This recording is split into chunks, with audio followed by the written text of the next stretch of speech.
ஸ்ரீ சாய்ராம்.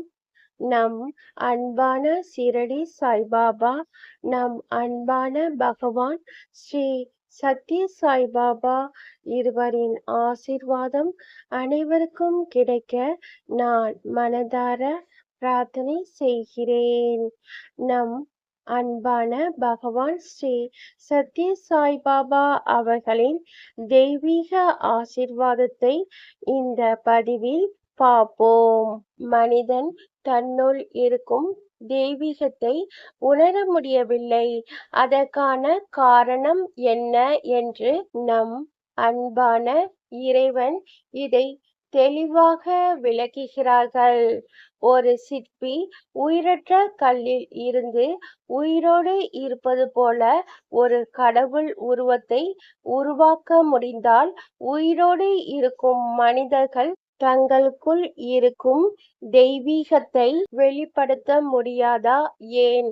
இதற்கான காரணம், அந்த தெய்வீகம் மூடப்பட்டிருக்கும் அழுக்கான உடையை நாம் உணராமல் இருப்பதுதான். நமது உடைகள் அழுக்காக இருந்தால் நாம் அவற்றை மாற்றிக் கொள்கிறோம்.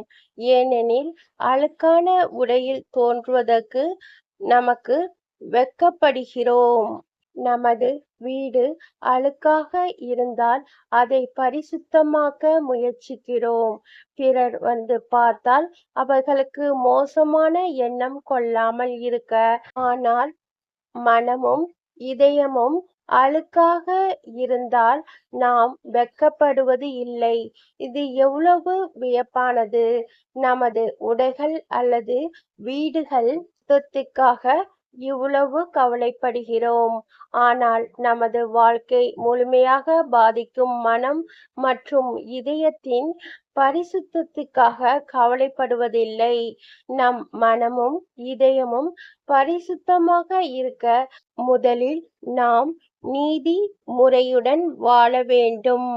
நமது செயல்கள் ஒழுக்கம் நெறி அடிப்படையாக கொண்டிருக்க வேண்டும். பிறரை இகழ்வது அல்லது பிறருக்கு துன்பம் அளிப்பது மனித இயல்பின் அடையாளம் அல்ல.